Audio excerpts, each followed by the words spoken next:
నమస్తే అండి, నా పేరు రాము. కానీ ఇక్కడికి వచ్చినాక అనిపించింది, వీళ్ళు అనాథ శరణాలయం రన్ చేయడం కాదు, ఒక మంచి సంకల్పంతో, ఒక సదుద్దేశంతో చాలా మంచిగా చేస్తున్నారు. ప్రతి ఒక్కరు ఇక్కడికి వచ్చిన తర్వాత, రాకముందు వచ్చిన తర్వాత కూడా అర్థమవుతుంది ఇక్కడ అసలు ఇలా ఎట్లా చేస్తున్నారు, వాళ్ళని ఎలా ట్రీట్ చేస్తున్నారు, వాళ్ళకి మెడికేషన్ కానీ, లేకపోతే వాళ్ళ ఫుడ్ కానీ, ఇక్కడ ఫెసిలిటీ కానీ, ఇక్కడ నీట్నెస్ కానీ చాలా బాగుంది. ఈ ఇయర్ మా అమ్మగారిది కూడా సెకండ్ ఇయర్ సంవత్సరికం ఉంది. ఇక మేము ఇంటికాడ చేసుకోవడం కంటే ఇక్కడికి వచ్చి వీళ్ళకి ఒక పూట భోజనం పెట్టడం వల్ల కలిగే ఆనందం కూడా ఇక్కడికి వచ్చిన తర్వాత తెలుస్తుంది నాకు.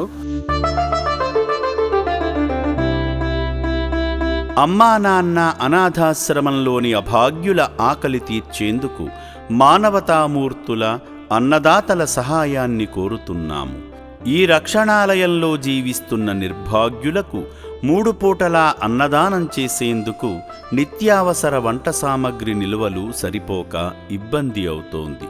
ఈ స్థితిలో ఆకలి తీర్చే మానవతామూర్తుల సాయం కోసం ఈ అభాగ్యులు ఆశగా చూస్తున్నారు. దయగల దాతలారా, వీళ్ళు మీ బిడ్డలే అనుకుని నిత్యావసర వంట సరుకులను అందిస్తే వాళ్ల ఆకలి తీరడం ద్వారా ఆ పుణ్యమంతా మీకే దక్కుతుంది. సేవాభావంతో మీరిచ్చే కేజీ బియ్యంతో 4 అభాగ్యులు కడుపు నిండా తింటారు. 3 పూటల 1800 మంది ఆకలి తీర్చాలంటే ఎంత కష్టమో ఒక్కసారి ఆలోచించండి.